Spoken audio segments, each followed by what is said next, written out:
안녕하십니까. 네, 뉴코리아 방송 주요 세대 이슈와 진실입니다. 저는 앵커 유기현입니다. 저는 주요 세대입니다.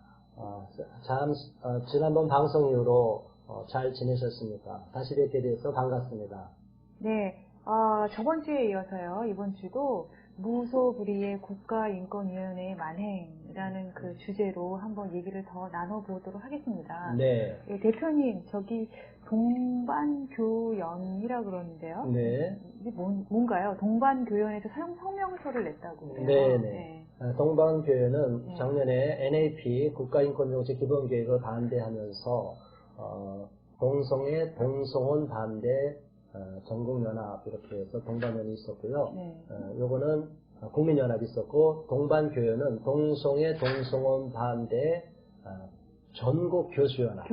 그래서 전국의 한 교수님들 3,000명 이상이 여기 가입하고 사인을 했습니다. 그래서 동반교연이 한동대 사태에 대해서, 숭실대 사태에 대해서 성명서를 낸 것을 말하고 있습니다.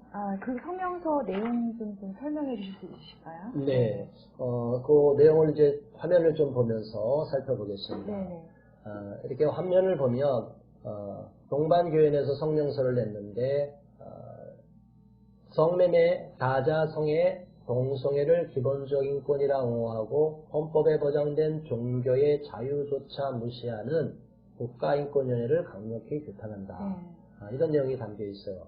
우리가 지난 시간에 살펴본 것처럼 폴리아모리, 다자성애 또는 극단적인 페미니즘으로 인해서 이제 양성체제를 다 무너뜨리고 기존의 사회 질서를 다 무너뜨리는 것도 다 자신들의 자기 결정권이고 선택의 자유다. 그래서 무소불위의 자유권만을 주장할 경우에는 사회가 존속할 수가 없습니다.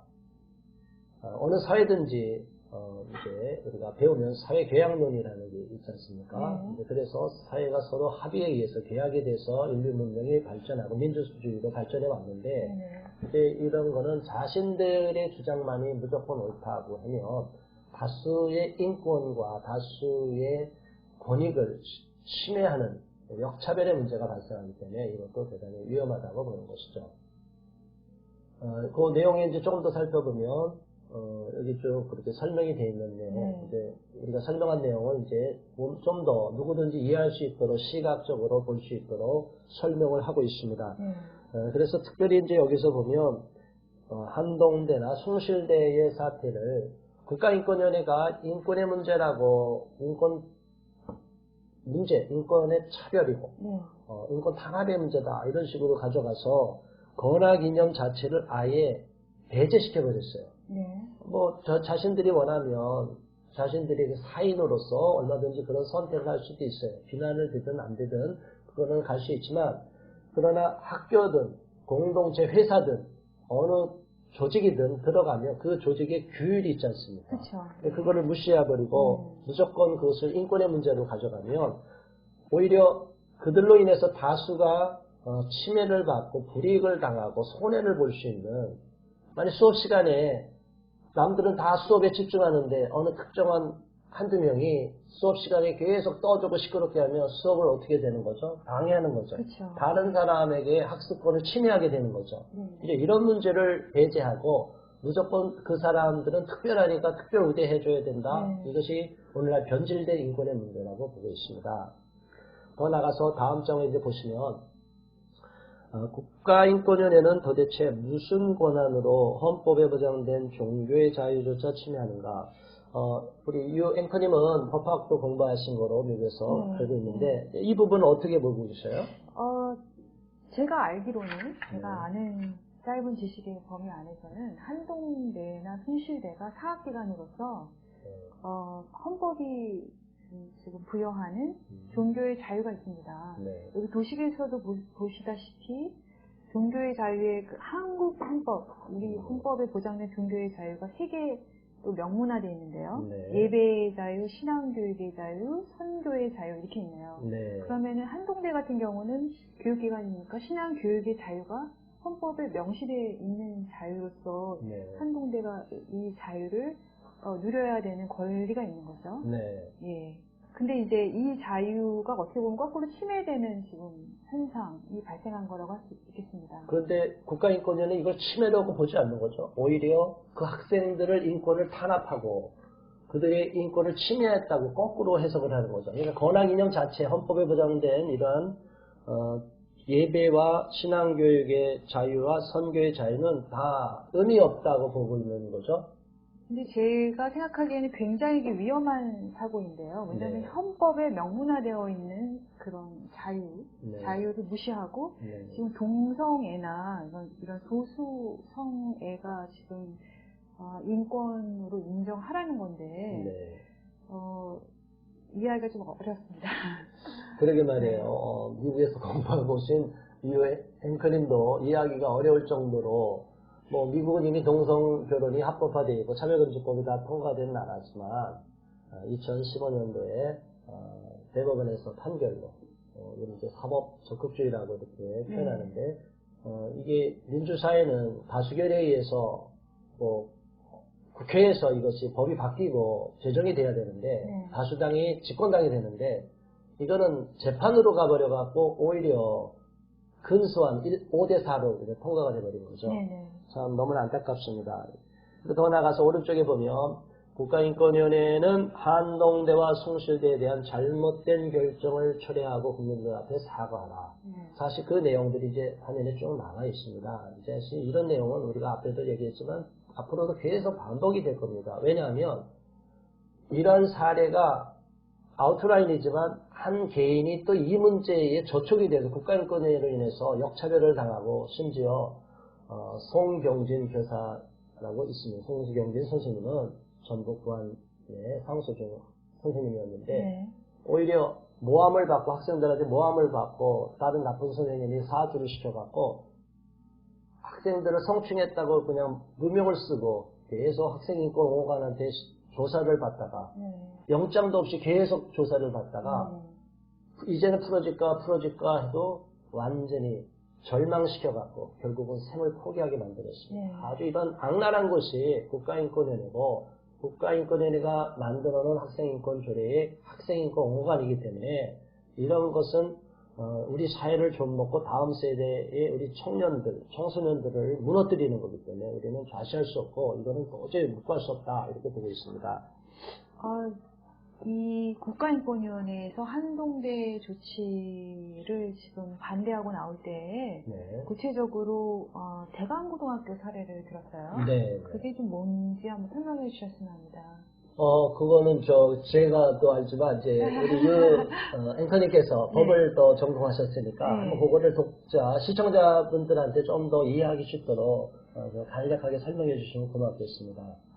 이거 다음 장에 나오는 제가 거죠? 알기로는 대강고등학교가 기독교 학교죠. 근데 대강고등학교에 저희가 지금 한국에서 그 고등학교를 갈 때 선택해서 가는 게 아니고 이렇게 자기의 선택으로 기독교 학교를 배정을 받는 거죠. 배정을 받는 거죠. 예전에 뺑뺑이도 있었지만 이제 배정을 받는 거죠. 컴퓨터에서. 기독교 학교에 가서 기독교식 교육을 받는 거에 대해서 나는 원하지 않는다 했을 때 나라에서는 학생의 손을 들어줬어요. 그 이유는 학생이 선택을 하지 않고 그 학생도 종교의 자유가 있는데 강제되기 때문에 종교 교육이 그 경우에는 이해가 가죠. 근데 한동대의 경우에는 보시면은 거기 그 동반교연 성명서 그 부분에 보시면은 지원 절차에 보면은 한동대가 기독교 학교고 그 한동대의 권학 이념을 따르겠다라는 그 서약서에다가 사인을 하게 되어 있습니다.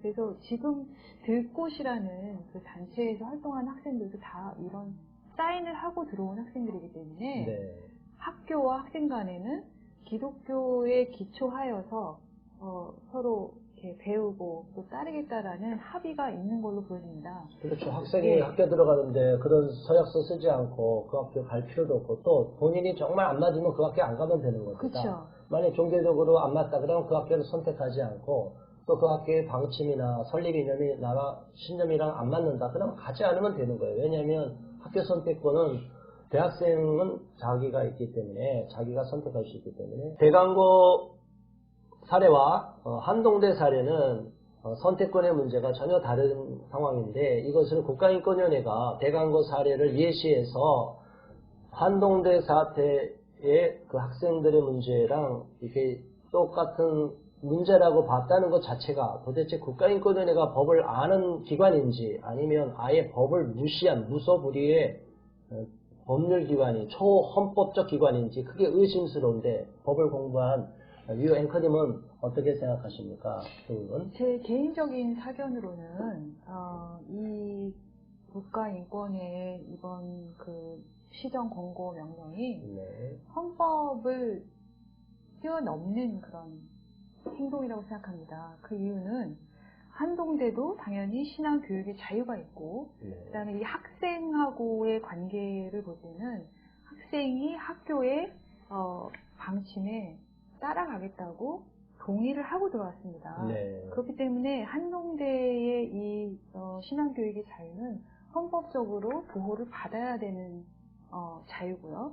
그 다음에 그 대광고 사건을 봤을 때는 그 학생은 전혀 선택을 안 했기 때문에 학생의 종교를 선택할 수 있는 종교의 자유와 대광고가 또 신앙 교육을 할 수 있는 자유가 서로 상충했을 때 나라에서 그 경우에는 학생의 손을 들어준 거죠. 근데 이 경우는 그 한동대 케이스랑 이 케이스는 서로가 매우 다른 케이스라고 생각합니다.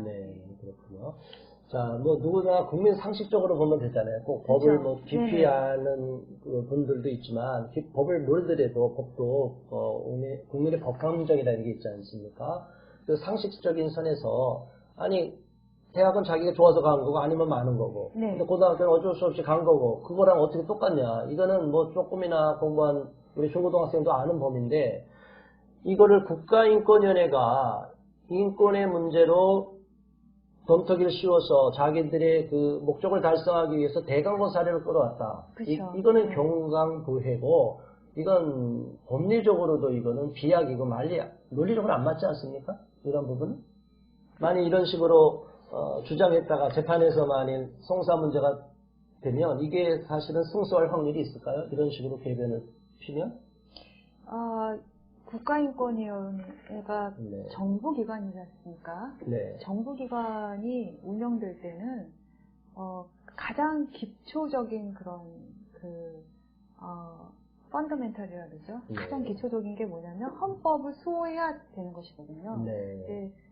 요번에 국가인권위원회가 한 행동은 헌법을 파괴하는 행동이다. 박성재 변호사님께서 저랑도 개인적으로 잘 알고 있고요. 자유와 인권연구소의 박성재 변호사님께서 쓰신 기고를 봤는데요. 거기에도 보면 헌법을 파괴하는 행동이다 이렇게 써 있거든요. 그건 뭐 저도 이거 동의하고 있습니다. 그렇군요. 사실은 우리는 헌법의 질서를 무너뜨리면 안 되는데 오늘날 보면 헌법을 자기 이해관계가 안 맞으면 헌법도 다 무시해버리려고 해요. 그러면 우리 사회는 존속할 수가 없는 거죠. 우리나라는 자유민주주의 국가인데 자유민주주의라는 것도 다 무시해버리고 헌법은 무조건 바꾸면 된다. 힘 있으면 바꾸면 된다. 이게 사실은 권력의 욕망이고 이게 권력의 의지가 강한 사람들의 특징이고 이것은 독재적인 발상에서 비롯된 거예요. 민주사회라는 것은 그렇게 함부로 자기가 힘이 있다고 마음 놓고 독재적으로 마음 놓고 나라를 다스릴 수도 없고 그래서 제왕적인 대통령이라 해서 그렇게 비판해놓고 대통령을 쫓겨내지 않았습니까? 그런데 오히려 지금 국가인권위원회는 모든 국가기관보다 헌법에 보장되지도 않음에도 불구하고 국가인권위원회가 오히려 상왕 노릇을 한다고 제가 표현합니다. 법무부든 여성부든 뭐 어느 부서든지 다 상왕 노릇을 해서 국가인권위원회 가서 조사하겠다. 문제가 있다. 그렇게 제시하면 다 의무적으로 답하게 돼 있어요. 이게 도대체 우리나라가 어떻게 돼가고 있는지 국가인권위원회라는 것 자체가 없는 나라도 있습니다. 그런 나라가 인권이 후진국이냐면 그렇지도 않아요.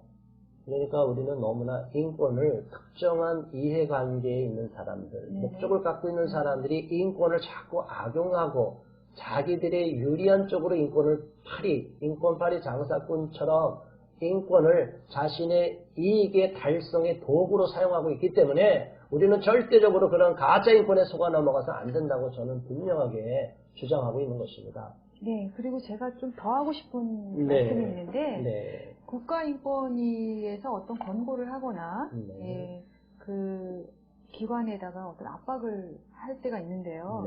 이게 법적 구속력이 있냐, 그 문제에 대해서 좀 언급하고 싶습니다.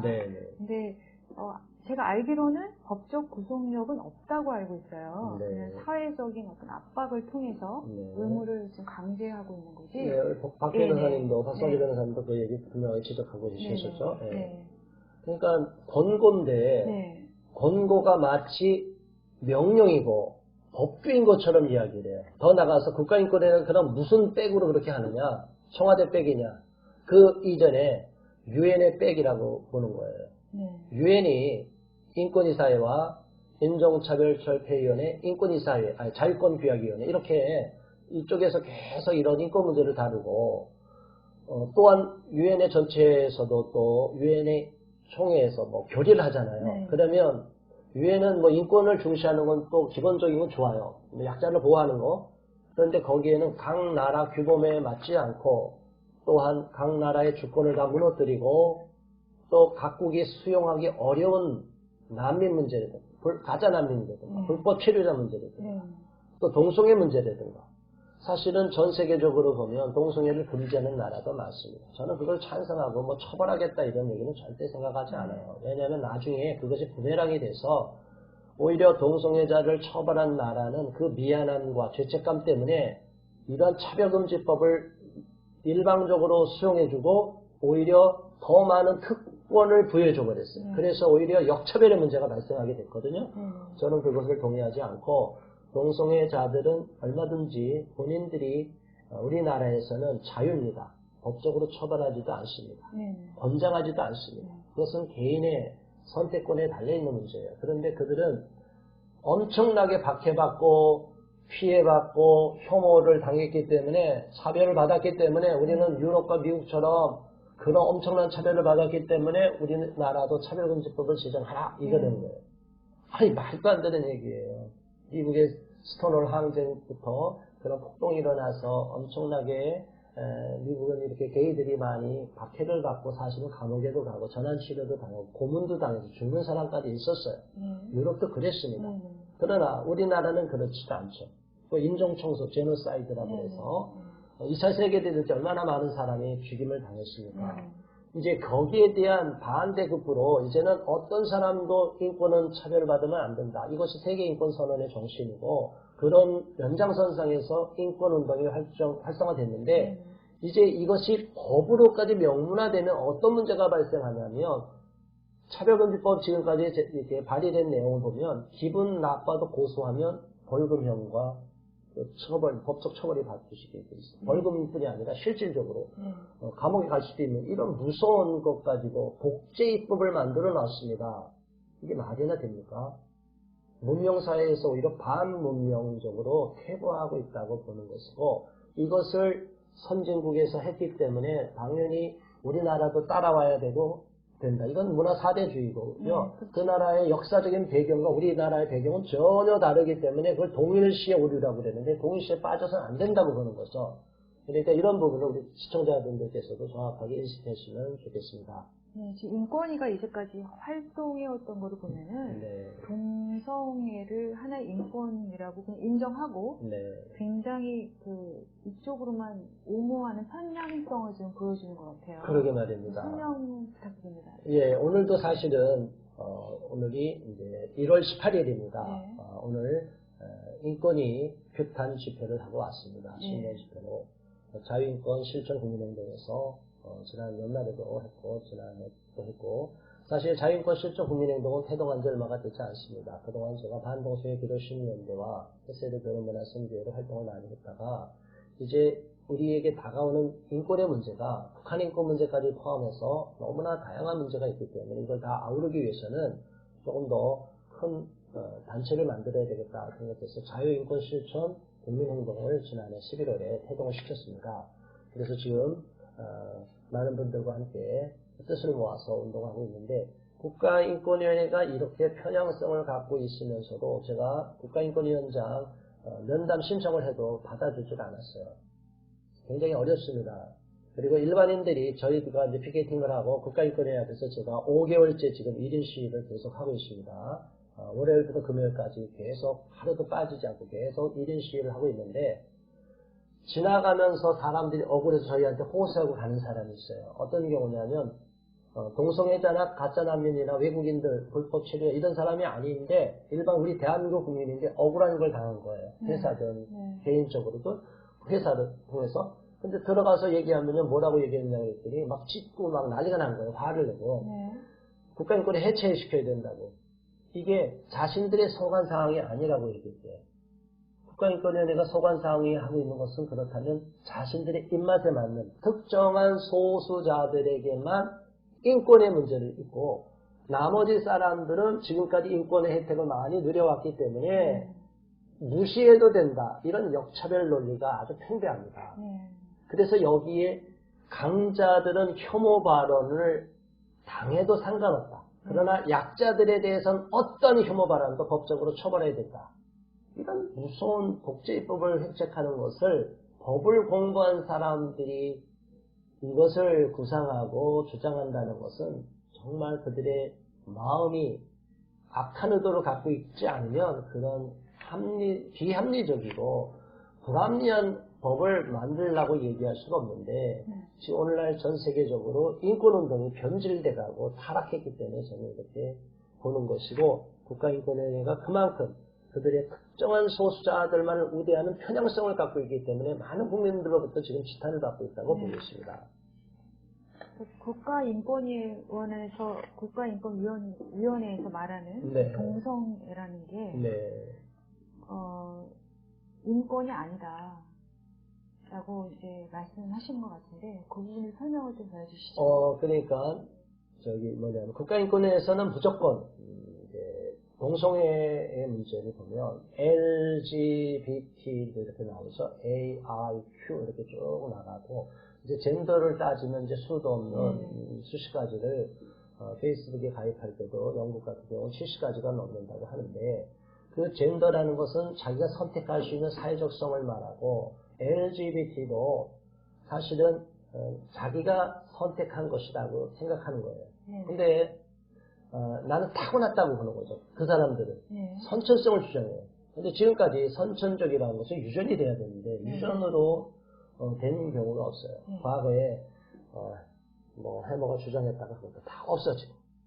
그러니까 뭐냐면 어느 사이언스지에까지 발표됐다 그것이 사이언스의 권위 있는 학술지에도 발표됐다고도 다 그게 잘못이라고 뒤집어 엎어질 정도면 그들이 주장하는 선천성이 얼마나 어리석은가. 그리고 더 나가서 후성 유전학 이런 별것도 다 나오고 그러는데 저희들은 그 후천성 이제는 동성애 진영들이 선천성을 주장할 수 없고 동성애 유전자가 도저히 이제 나올 것 같지 않고 XQ28도 유전자 동성애 유전자 아니다 이런 식으로 나오니까 이제는 아예 배째라 식으로 나오는 거예요. 우리는 이렇게 좋아서 살아. 근데 뭐 어떻다는 거야? 왜 간섭해? 이거는 처음에 주장했던 자신들의 선천성의 과학적인 논리가 먹히지 않으니까 쌩떼를 쓰겠다는 조직 폭력배와 같은 이런 권력을 등에 업고 있는 아주 무소불위의 어떤 배후에 있는 그런 사람들이 뒤를 봐주고 있기 때문에 전 세계 다국적 기업과 전 세계 그런 정부가 이것을 배후를 봐주고 있기 때문에 동성애자들이 지금 너무나 기고만장해 있지 않나요? 너무나 안타까운 현실입니다.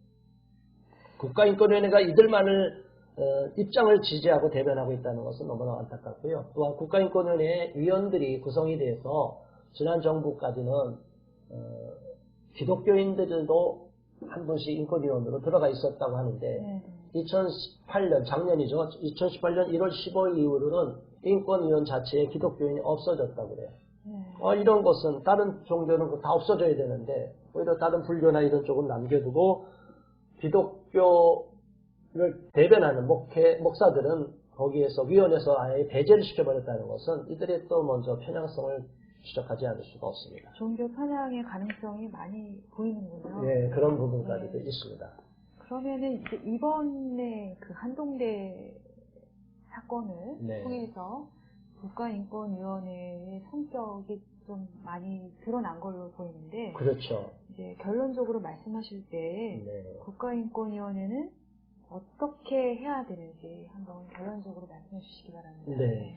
국가인권위원회가 아까 이제 유 앵커님도 말씀하셨지만 헌법 질서 내에서 활동해야 되잖아요. 네. 국가기관 또 국민의 세금으로 유지가 되면은 뭐 헌법에 보장된 국가기관이 아니다 하더라도 일단 국민의 세금이 들어가는 국가기관이라면 우리 헌법 질서 내에서 헌법의 범위 내에서 이렇게 활동해야 되는데 인권위의 권고는 헌법 가치를 다 파괴시키고 헌법에 보장된 개인의 표현의 자유와 종교의 자유와 사상 신념의 자유도 다 무시해버리고 내가 원하는 내가 보호하고자 하는 특정한 소수 동성애자 성소수자의 동성애 포함 모든 성소수자와 가짜 난민이라고 하는 부결된 자 또는 불법 외국인 치료자와 노동자들 또 그 외 자신들의 입맛에 코드에 맞는 사람들은 철저히 보호하고 나머지 사람들은 다 무시돼도 상관없다는 이런 궤변을 열어놓고 있어요. 이렇기 때문에 국가인권위원회는 저는 분명히 말합니다.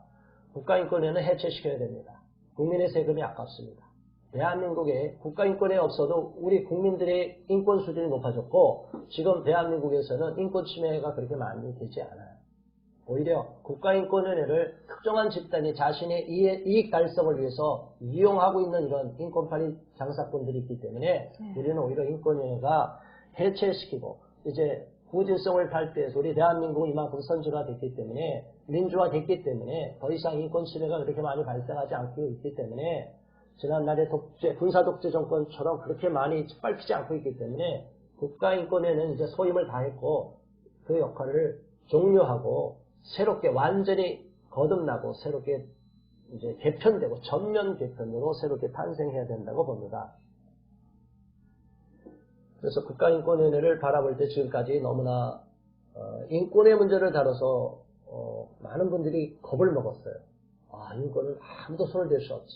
근데 저들은 인권을 얘기하면서 막 짓밟아요. 이러한 부당함과 불합리함과 불공정성의 문제가 있기 때문에 이런 문제는 반드시 시정해야 된다. 또 나중에 다뤄보겠지만 한국기자협회와 국가인권위원회가 2011년도에 인권보도준칙을 만들어서 동성애자와 에이즈와 연관성을 전혀 보도하지 못하도록 막고 있어요. 이 국민의 알 권리도 침해하는 이런 문제, 이런 거 우리가 반드시 시정돼야 된다고 봅니다. 마지막으로 뭐 하나 더 한다 그러면은 인권 문제에 있어서 분단된 대한민국의 현실에서 볼 때 북한 동포의 인권에 대해서도 한번 조금이라도 얘기를 해봐야 될 것 같은데요. 제가 알기로 국가인권위원회가 북한 동포의 인권에 대해서 별로 관심이 없는 걸로 알고 있어요. 그렇죠. 너무 안타깝죠. 만일 지금까지 강제 납치된 엄청나게 많은 대한민국 국민들이 지금 인권 유린 당하고 있잖아요. 그러면 어떻게 해야 됩니까? 미국 같은 경우는 많이 이렇게 포로되고 끌려갔다 하면 대통령까지 전용기를 내줘서 끌고 오려고 하잖아요. 석방시키려고. 지금 대한민국 정부 대통령이 현 대통령이 남북 정상회담에서 이런 문제, 강제 납치된 대한민국 국민의 문제 이런 걸 다뤄본 적이 있나요? 지금 현재 2014년대 김정욱 선교사님, 2015년대 김국기 선교사님, 최충길 선교사님, 이렇게부터 허 선교사님, 그래서 탈북한 2명까지 해서 지금 6명이 알려진 것만 6명이 최근에 강제로 납치돼서 인권 유린 당하고 있고 기자회견을 한번 어쩌다 해놓고 지금 생사도 아직 알지 못하는 상황이라고 해요. 이 문제를 남북 정상회담을 하면 그 문제를 당연히 의제를 올려야 되는데 올리지도 않고 인권을 다룬다는 국가인권위에서 대한민국 강제 납치된 국민의 인권 문제를 전혀 언급하지 않고 더 나아가서 북한 주민들의 인권, 유엔 결의 사항조차도 목소리를 내지 않고 있다.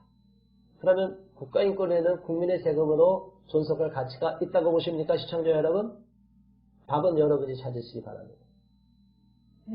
동성 결혼, 동성애 문제가 단순히 그 소수 성애자들만의 그런 문제가 아니라 인권이라는 그런 주제를 담고 있고 또 국가인권회랑 연관되어 있기 때문에 누구나 한번 또 대한민국 국민이라면은 생각해 봐야 되는 중요한 이슈라고 생각합니다.